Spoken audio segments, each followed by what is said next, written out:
After 2 years of Pope Francis, who's known for one line, "Who am I to judge?" but also known for the many misinterpretations that the media has of things he does say, I often wonder if perhaps it was Pope Francis instead of Jesus in today's gospel, if the headlines the next day were to say, "Pope Francis condones adultery," forgetting the second half, "Go and sin no more." We're familiar with the story of the woman caught in adultery, and I'm very sad at times when some people hear this story and are so distracted by one question. Where was the guy? Where was the man if she was caught in the very act of committing adultery? And when you look at this story against the story of Susanna and who was accusing her, I often wonder if the question that Jesus makes or the statement that he makes was not so much, "He who is without sin be the first to cast a stone," but rather, "He who is without sin with her be the first to cast a stone," if this was an adulterous woman.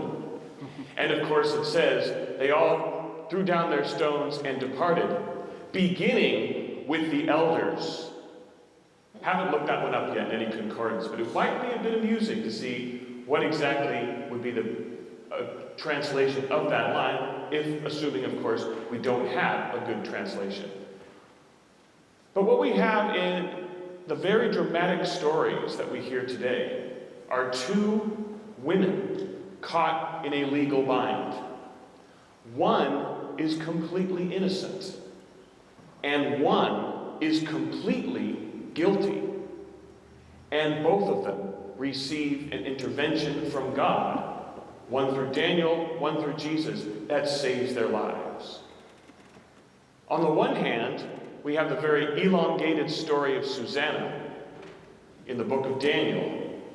Very dramatic, not the least of which because we know this woman is innocent. We observe in the story the intrigue and the corruption of the judges. We're on her side. We feel her desperation. And it's a very dramatic conclusion in which God's intervention through Daniel, whose name means God judges. Susanna is vindicated and the two judges are brought to judgment. And it's quite an understatement, the very last line of the story, which I think is one of the best last lines in any story from the Bible. "Thus was innocent blood spared on that day." But on the other hand, we have the woman caught in adultery who is guilty. It's not as long of a story, but we see Christ stepping forward to defend her as well, despite the fact that she is guilty, despite the fact that the law is very clear, despite the fact that this law came from God and is very clear. We have Jesus bringing it to a new level, not condoning the woman's adultery, but in the justice of God that is encompassed in the law, him giving her the opportunity to reform, in which he says, "I do not condemn you." Note, he doesn't say, "I don't condone you." He didn't say he condones her. He says, "I don't condemn you." Perhaps in the same spirit as Pope Francis, when he says, "Who am I to judge?" He didn't say, he doesn't say, "I condone." He just simply says, "I don't judge." Jesus says the same thing, and then has the command, "Go and sin no more." Of course, both of these are perhaps good stories that every lawyer should have in their collected readings. Both of them involve someone intervening for a person on behalf of the law, in the name of the law. And we always look at great heroes like perhaps Perry Mason or Atticus Finch, defending people who are innocent, and in the process, uncovering who's guilty. But what kind of heroism do we see in such groups as the Public Defender's Office, in which more often than not, they've dedicated their lives assuring the protection of the rights of the guilty? How often do we say a person who's guilty, especially someone who's guilty of murder, well, they deprive the rights of their victims, why should we respect their rights? And yet that is an important point of law. even in our society, that even the guilty have the right to protection under the law. That certainly hits home for me, not because I've ever been defended as a guilty person, but there are two people I've known in my life who have dedicated their lives to the defense of the rights of the guilty. One of whom is my uncle, my mother's brother, who's an attorney. And in most of his career as an attorney, he has dealt with the appeal process of men and women who have already been convicted of the crimes they were accused. They were already determined to be guilty, and in the process of sentencing and the process of appeal, his job was to ensure the protection of their rights, even though they were guilty. Not the most thankful job in the world, because how often do we, out of our hostility and our animosity, and sometimes even our righteous indignation of those who break the law, who victimize the innocent, will say, forget their rights. We're not concerned with their rights because they had no concern for the rights of others. And yet our legal system in this country ensures the protection of everyone's rights, even the rights of first the accused, and extended, of course, to protection of the rights of those who are guilty. The other is a priest friend of mine. He's a canonist, a canon lawyer.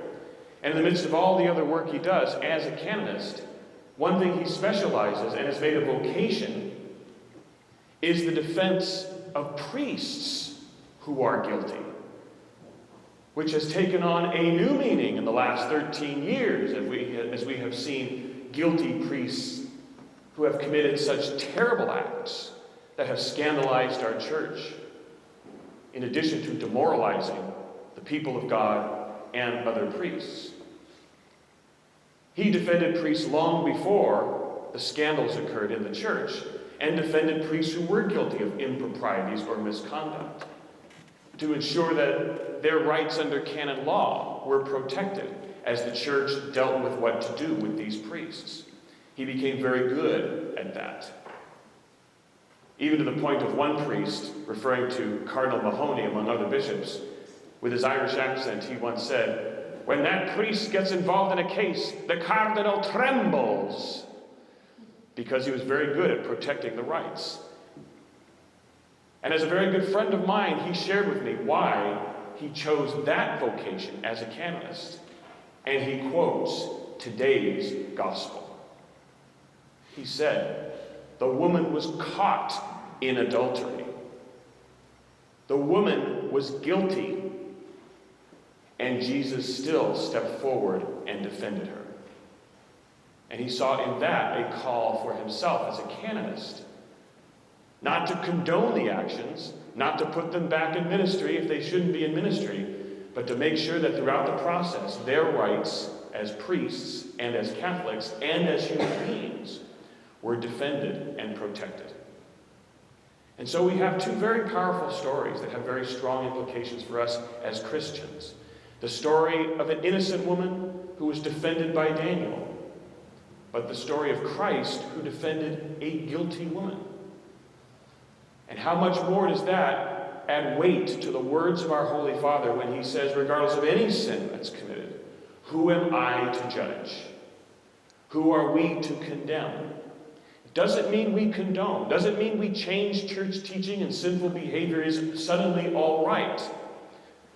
But we know that as long as a person is alive, there is that hope that they could reform, repent, and change. And if tradition, at least, is any indication, what does our tradition say about the woman caught in adultery? She's unidentified in the gospel story, but our tradition tells us that this was Mary Magdalene, who reformed her ways, repented at the feet of Jesus, and became one of his most faithful companions, and the first witness to the resurrection, and the evangelist of the resurrection to the very 12 apostles. This woman who was guilty of adultery. And what began that process of conversion for this woman who tradition says is Mary Magdalene? Christ's intervention for her, even though she was guilty.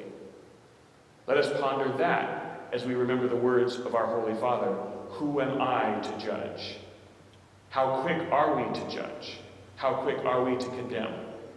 And let us thank God that one thing he has instilled in us is a respect for the rule of law, beginning with God's law, continuing with civil law, so that in all things we do not condemn, while not condoning, and always praying that people who are guilty reform their lives and follow the other words of Christ when he says, I do not condemn you, but go and sin no more.